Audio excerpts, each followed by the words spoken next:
The coffee was cooling in his mug while Alex Donovan gazed out at Metro City from the top floor office.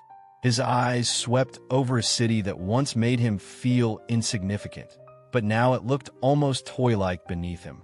He adjusted his Italian silk tie and gave his reflection in the tempered glass a smile that didn't quite reach his eyes. The invitations had arrived.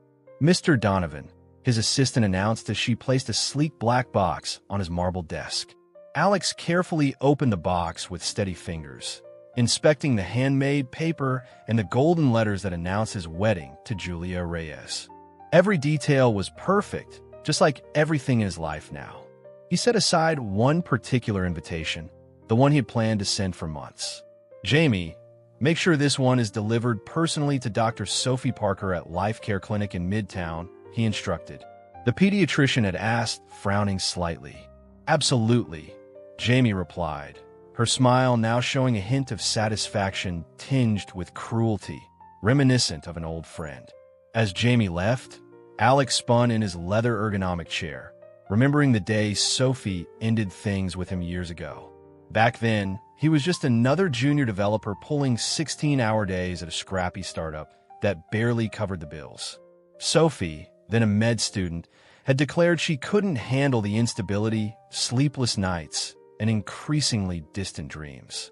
"You have to choose, Alex, me, or your code," she had said. He chose the code. Now, at 32, his tech company, Novatech, was valued in the billions. His fiancée graced fashion magazines and ranked among the country's most promising entrepreneurs. His smartphone buzzed with yet another update on his company's soaring stock value. Alex swiped through his photo archive until he paused on an old picture. Sophie laughing on a sunny Sunday at Central Park, her brown hair billowing in the breeze. With a swift, harsh gesture, he deleted the image. "Mr. Donovan, Jamie, Beatrice is here for the board meeting," his assistant informed him. Beatrice Rivera-Strode, in like she owned the place. At 45, she was the mentor who had transformed him from a junior coder into a CEO. Clad in a sleek Chanel suit and exuding authority, she remarked that she knew the invitations had arrived, casually taking her own seat without waiting for an invitation, even hers. Alex raised an eyebrow. "You always seem to know everything, don't you?" he said. "It's my job to know," Beatrice replied with a calculated smile on lips painted bright red. "Are you sure you want to open this old door?" Alex asked, his voice turning cold. "I want her to see everything she could have had, the empire I built, while she's probably still treating kids with colds at some rundown clinic." Beatrice studied him for a moment. "Revenge is best served cold, they say, but be careful, Alex. Sometimes the past hides surprises you'd rather leave buried." Alex waved off her caution. In 2 weeks, he would celebrate his wedding with Julia at the most exclusive vineyard in Hillview. Sophie would be there to witness his triumph, and finally, after all these years, he'd prove he'd made the right choice.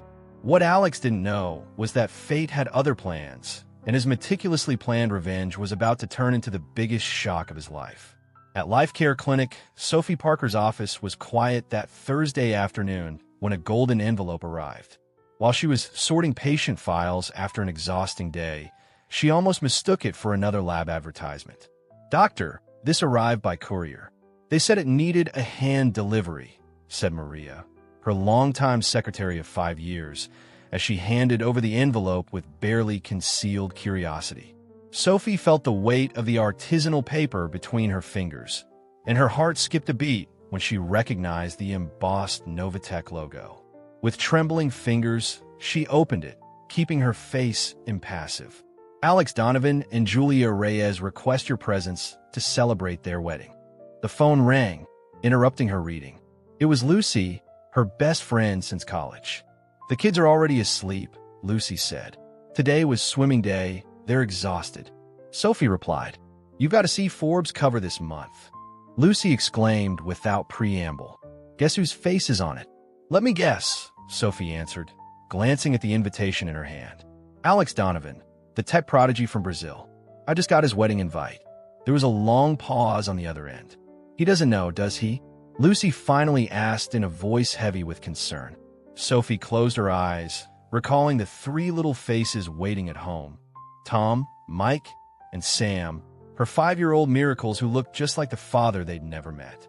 "No," she murmured. "And now he's inviting me to his wedding? What on earth, Lucy?" Lucy interrupted. "The kids can hear you, Sophie. They're not asleep. You know, they're probably up to some mischief with Rosa, right?" As if on cue, a crash came from upstairs, followed by childlike giggles and the sound of their nanny trying to restore order. "Mom!" 3 voices in unison. Mike knocked over the vase. It was Tom. "No, it was Sam," Sophie sighed, a reluctant smile appearing on her face. "I've got to get going. Troublemakers on the loose." "Hey, you still going to the wedding?" Lucy pressed. Sophie looked again at the invitation. A picture of Alex and Julia, the perfect couple, smiling amidst golden flowers and promises of eternal happiness. "I'm not sure," she said, though her tone suggested the decision had already been made. She climbed the stairs of her modest yet cozy townhouse in Midtown, a home earned through years of hard work and endless shifts.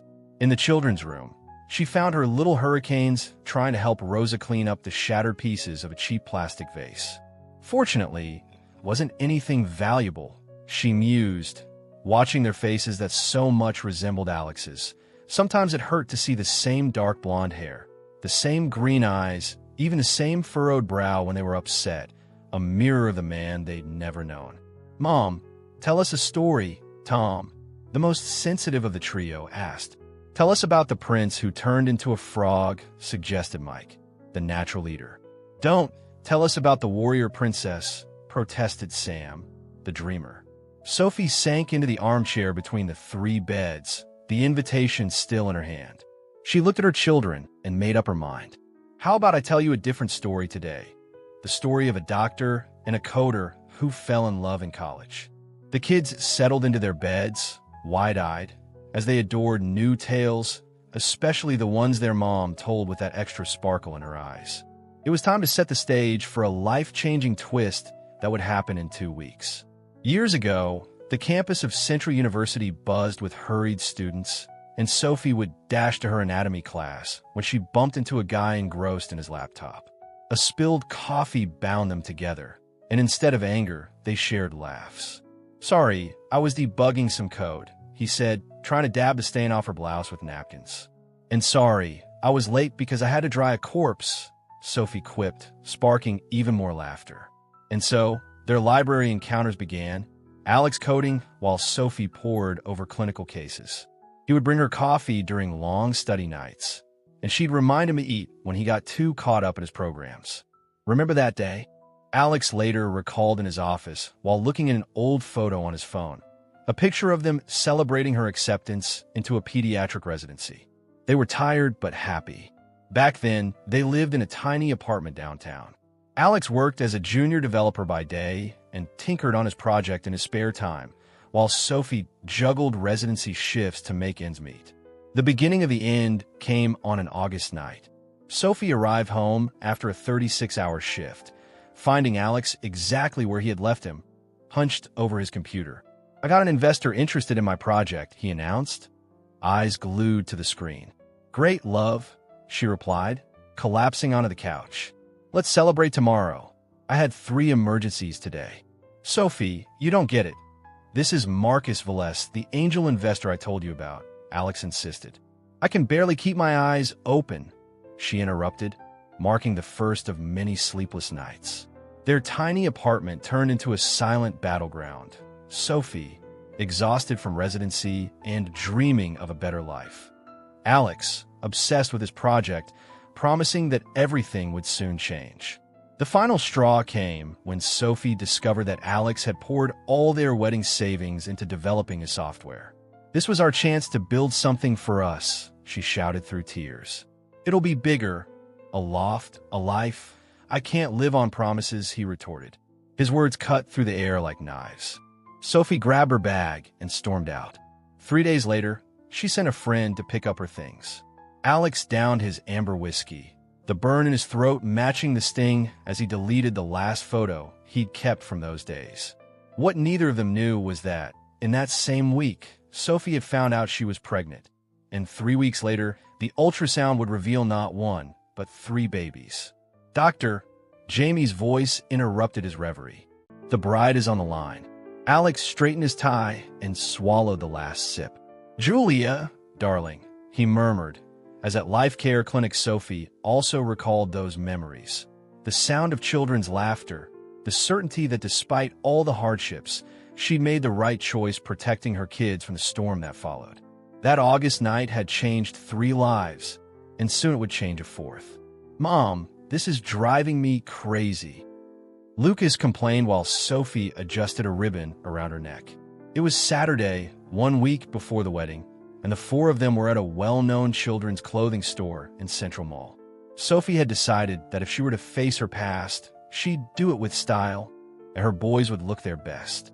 Just sit still a bit longer, she pleaded while adjusting a suit. Mom, your shirt isn't buttoned. Mike pointed out.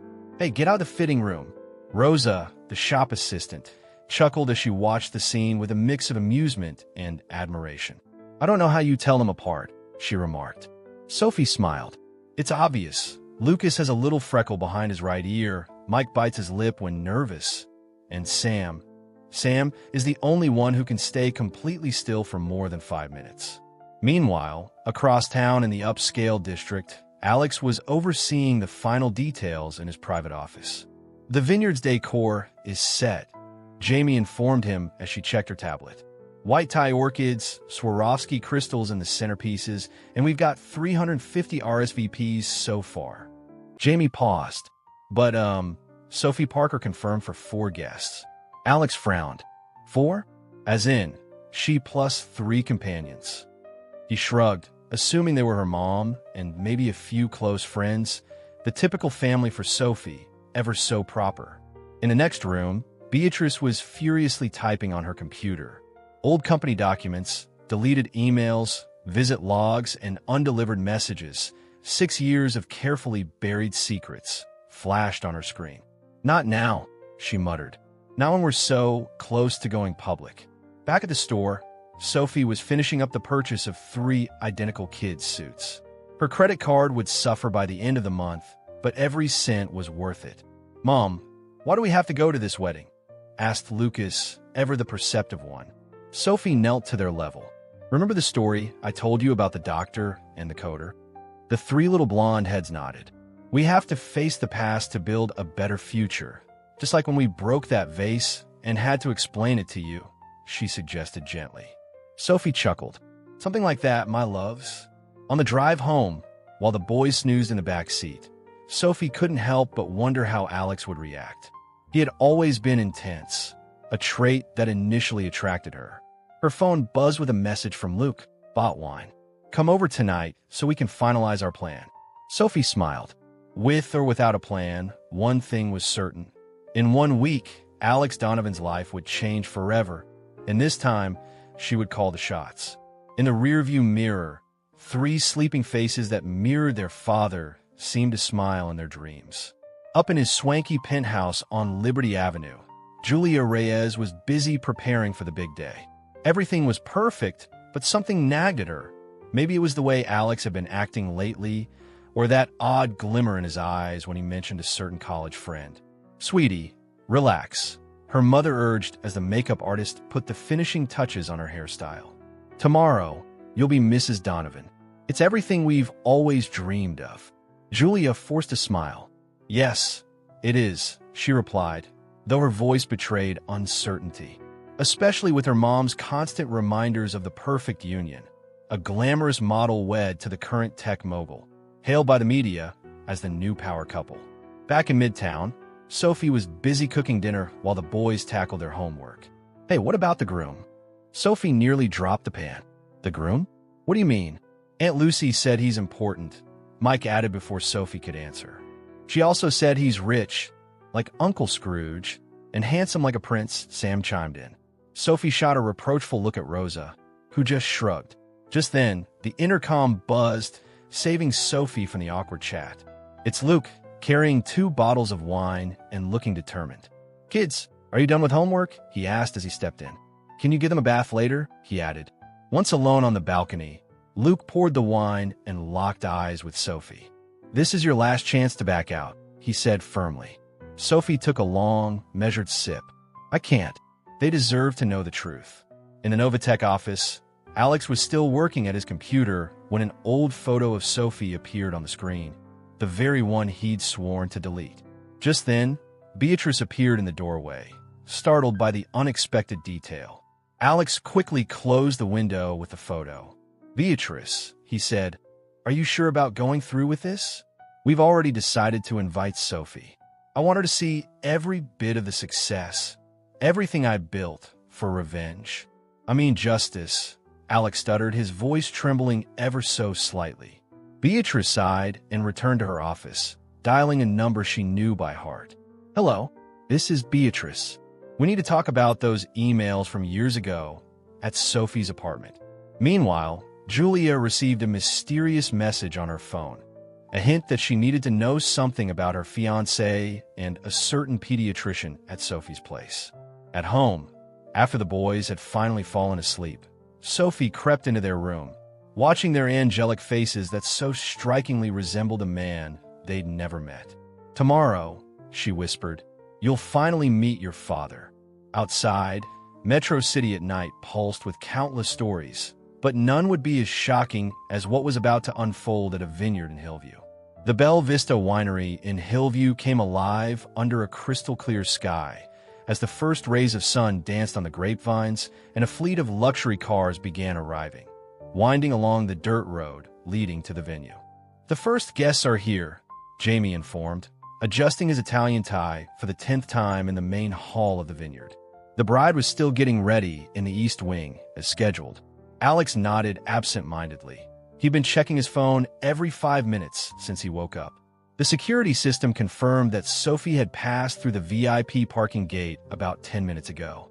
Sophie stepped out of her Jeep Renegade, helping her boys out of the car.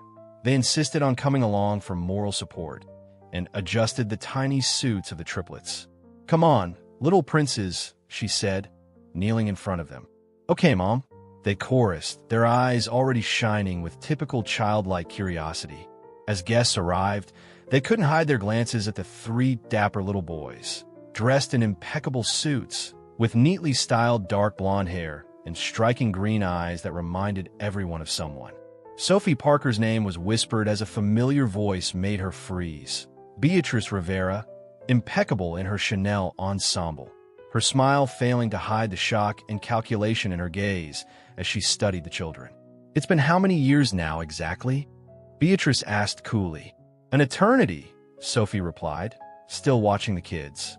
"What an interesting company you brought," Beatrice remarked before Sophie could answer. Lucas, ever the outgoing one, stepped forward. "Ma'am, you know our mom," he said. For a moment, Beatrice's smile faltered.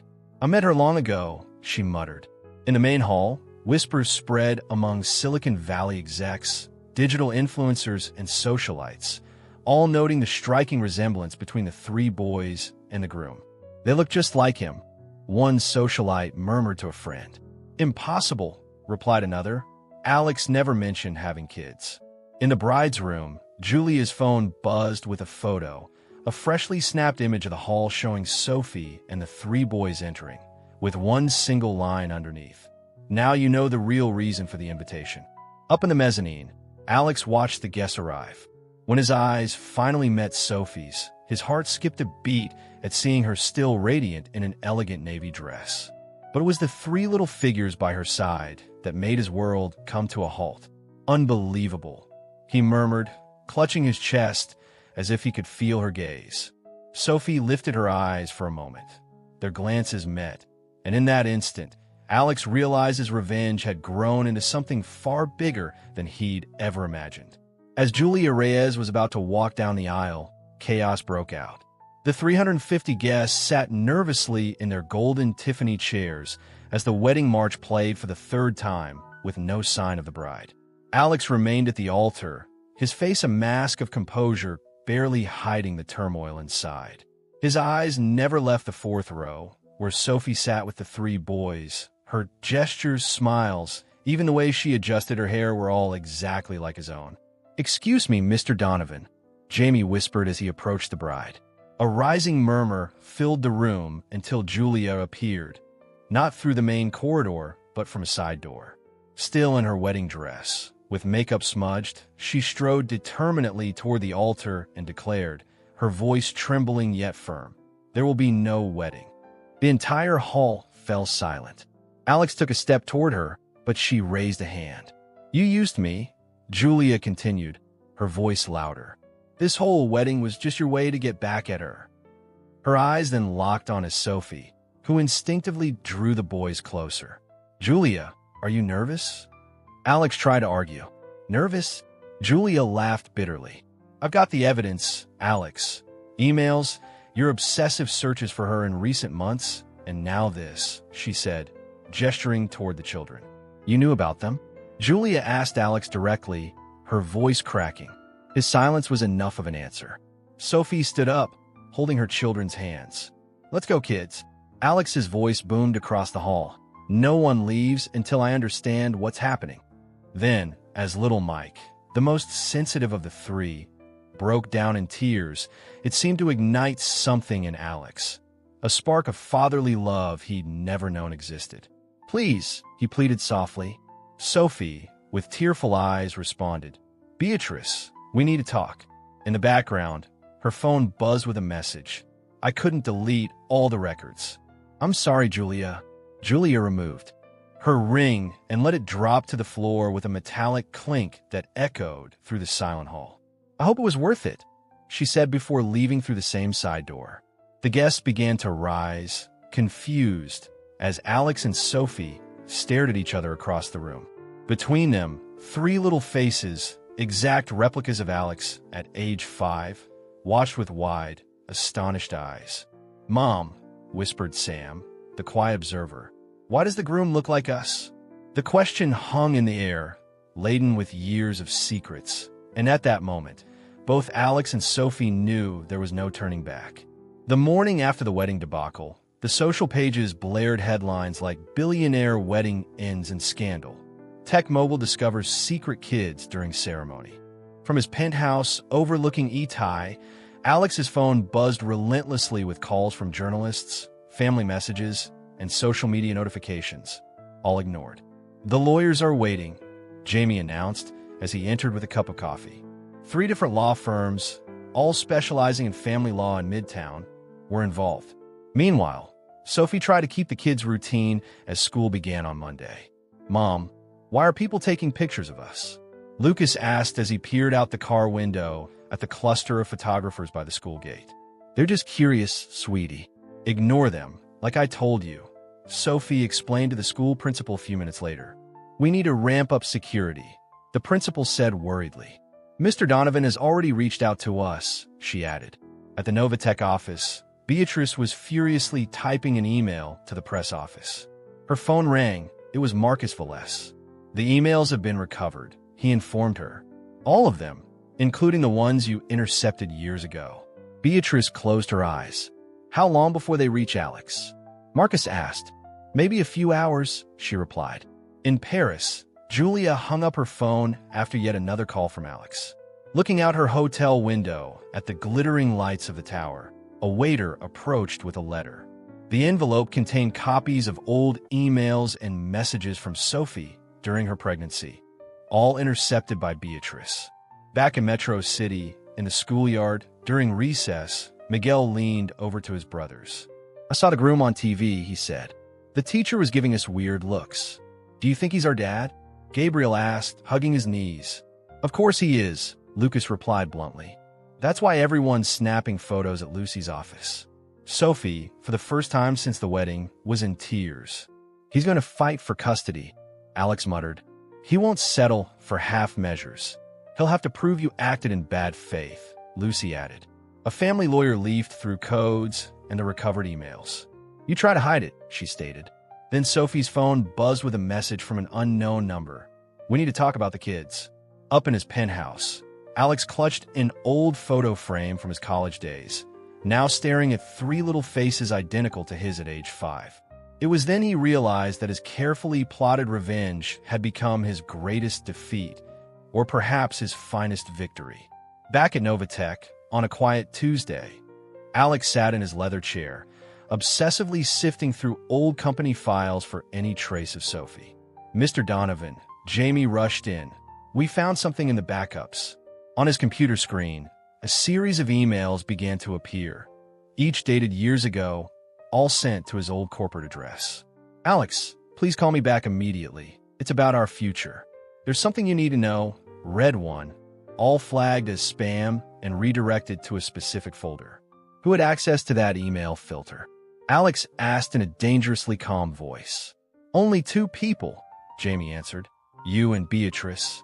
Meanwhile, across town, Beatrice received a call from Marcus Velez. He's arriving, Marcus warned. And there's more. I found records of her visits to the company, 3 attempts to speak with you in person. Beatrice said, her blood running cold as the security logs revealed that Alex had blocked her access. Sophie had tried 3 times to get into Novatech, and every single time, Beatrice had shut her out. Sophie sighed, saying it was best not to disturb his future. Now, standing in his office, Alex stared out of the city through bulletproof glass, his hands trembling as he clutched one final discovery. A sealed envelope from a long-forgotten archive, addressed to him, with handwriting unmistakably Sophie's. Inside was an ultrasound, 3 small highlighted dots, and a note that read, Our miracles, if this ever reaches you. The door creaked open and Beatrice entered, looking pale. So it's true? Alex asked without turning around. You knew all along? He demanded, finally turning, his eyes filled with years of misdirected anger. You stole 6 years from me with my own kids. I built an empire, and you, Beatrice snapped back. If you had shown up pregnant back then, you'd have given up everything. The investor and the company weren't yours to decide. Alex's phone buzzed again. It was a message from Julia. My mentor sent me the emails. I am sorry. In that moment, something inside him broke. The revenge he had planned against Sophie had made him the true victim all along. You're fired, he said icily. And Beatrice, get ready for a lawsuit in Midtown. Sophie's phone then lit up with a new message. I found all the emails. Can we talk? I need to know my kids. The truth was finally emerging. But was it too late to repair years of damage? At a nearly empty cafe in Garden District that afternoon, Sophie arrived early and chose a quiet table in the back. 15 minutes later, Alex entered. Not the vengeful groom of old, but a visibly broken man. Are the kids all right? He asked as he sat down. Yes, Sophie replied, pulling her phone from her bag to show recent photos of the boys. Tom playing soccer, Mike at the piano, Sam drawing. Alex softly touched the screen as if he could reach them through it. Why do they have those names? He asked, his voice thick with emotion. Tom was your grandpa's name. You told me once, Sophie explained. Mike is my dad's name, Alex added. And Sam was what we planned for our first child. The silence that followed was heavy with memories. I tried to tell you, Sophie, she finally said, but after so many failed attempts, even with Beatrice, I know. Alex interrupted. I read all the emails. He spread out an envelope and several printed documents on the table, visit logs, printed emails, even that old ultrasound. When I found out there were 3, you were terrified, he recalled. I was in my 2nd year of residency, broke without proper support. My family helped me move to another city for a while. By the time I returned, you were already headline news in business magazines. Alex rubbed his tired face. I planned that invitation to humiliate you, to show you everything you lost when you left me. But in the end, it turned out you were the one who lost something, Sophie gently countered. They all know about me, about the brilliant coder who had big dreams, and I never spoke ill of you, Alex said. I wouldn't have been able to do it otherwise, he continued, pulling up one more photo from college days. I kept that picture for years, fueling my anger. If I'd known, Sophie interjected softly. We can't change the past, Alex admitted. But our kids deserve a future with their real dad. How do I enter their lives after all these years? One day at a time, Sophie answered. They're amazing kids, and they're curious about you. For the first time since you sat them down, Alex managed a small smile. Tom, Mike, and Sam, they all want to really know you now. Alex nodded, nearly speechless. Tomorrow, Sophie, they have swim practice at 4. Let me introduce you to them as an old friend, just until they get used to you. As they got ready to leave, Alex paused. "Thank you for raising such wonderful boys, and I'm sorry for everything," he said. Sophie smiled sadly. "I have my own regrets too," she replied. Outside, Metro City kept its frenzied pace, completely unaware of the small miracle unfolding inside that cafe. The moment when anger and hurt were slowly giving way to forgiveness. In a sleek law firm building on Finance Street, the Valente and Associates office occupied 3 floors.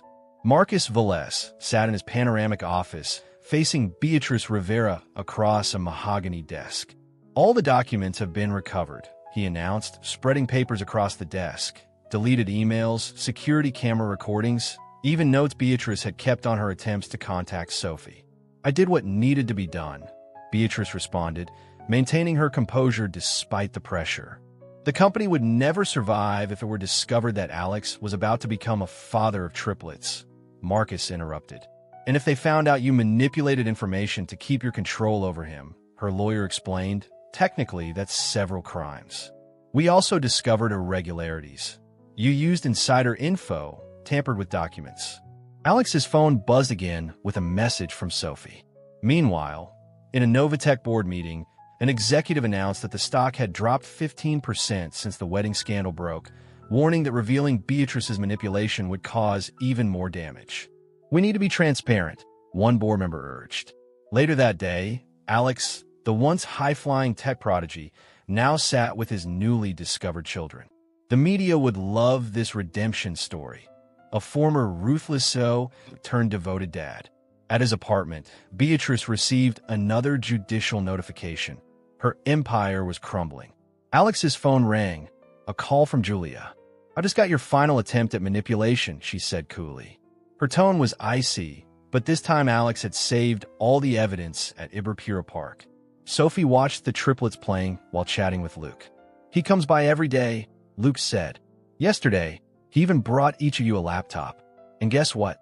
Tom's already coding his first game. Mike wants to learn digital piano, and Sam just wants to draw. Like Dad," Luke added. A black car pulled up near the playground. Alex stepped out, carrying a folder. "I brought something to show you all," he said, approaching Sophie. "Old photos from our college days. Don't you think it's a bit early?" Sophie watched her children run toward Alex, calling him Uncle Rick with a familiarity only kids could muster. "I think it's time," Alex said. At the same time, at Marcus Velez's office, Beatrice was finalizing her confession. "You know what's ironic?" Marcus remarked. "If you'd let Sophie tell the truth back then, Novatech might have grown even more. Alex, being a father of triplets while balancing work, would have been an inspiring story." Beatrice remained silent, thinking her own empire was crumbling, not because of Sophie or the kids, but due to her own obsession with control. At the park, Alex showed the boys' old photos. "This is your mom at her graduation," he explained, pointing to a picture of a younger Sophie, smiling with her diploma. "Who took that photo?" asked a curious Gabriel. Alex looked at Sophie, who gave a slight nod. "I took it," he admitted. "I was there." "So you're not just Mom's friend?" Lucas asked, his green eyes fixed on the scattered photos in the park. Alex gulped and then, searching for the right words, said, "No, I'm your dad." The silence that followed was deafening. Sensitive little Mike was the first to burst into tears, while Gabriel clutched his drawing book tight, filled with sketches of Uncle Rick from recent weeks. "Why didn't you come earlier?" Lucas whispered in his small, determined voice. At his private practice, Dr. Eddie Martinez, a pediatric neurologist, was reviewing patient files when Sophie entered without knocking. "Sorry," she said, noticing his surprise. "I just needed a friend." Eddie smiled, pushing aside the papers. Over the past few weeks, since he began treating one of the triplets for migraines, he and Sophie had grown close, more than either had expected. Sophie sighed and sat down, a mix of exhaustion and relief on her face. Meanwhile, at Novatech, the new executive team gathered to discuss the company's future. On the agenda was how to spin the scandal into a redemption story. Alex, the once vengeful CEO, turned devoted dad. A marketing exec even suggested the headline, "From Vengeance to Fatherhood." "No way," Alex interrupted as he entered the room. "Don't use my kids for marketing."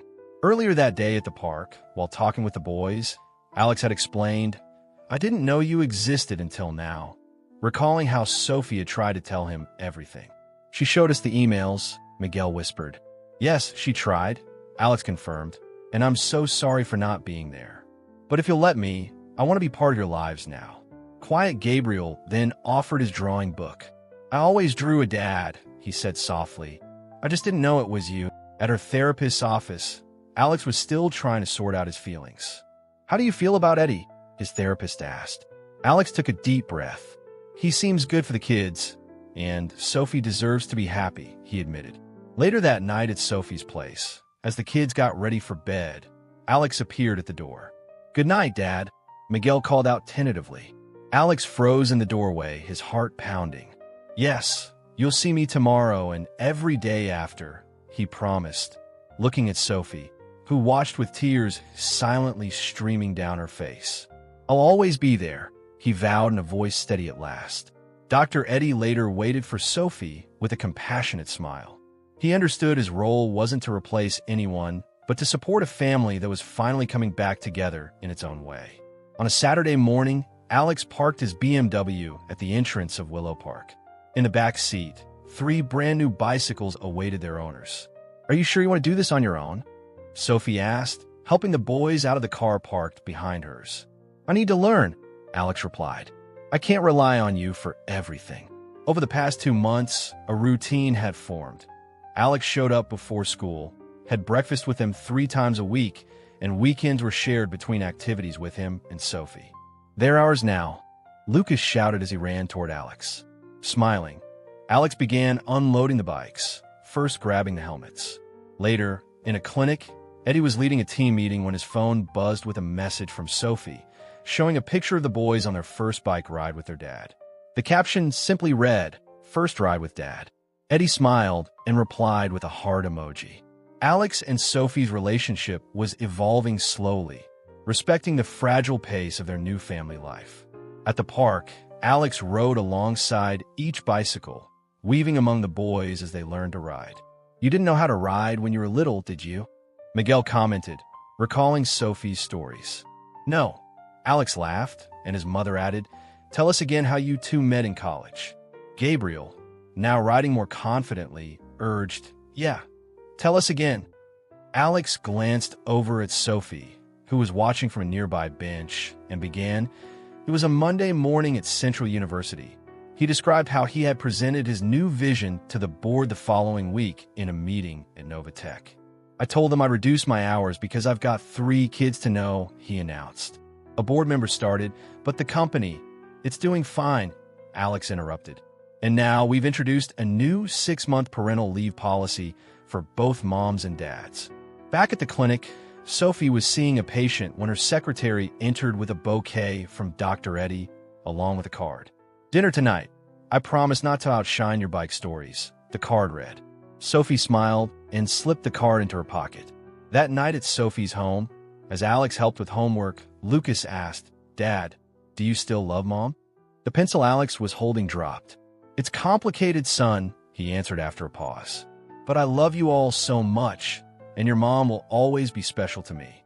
When Gabriel referenced the story of that first coffee encounter back in college, Alex laughed while watching Sophie in the kitchen, still chuckling about something Eddie had said on the phone, mainly because she had given him the 3 greatest gifts of his life. "We're family now," Miguel said with a smile.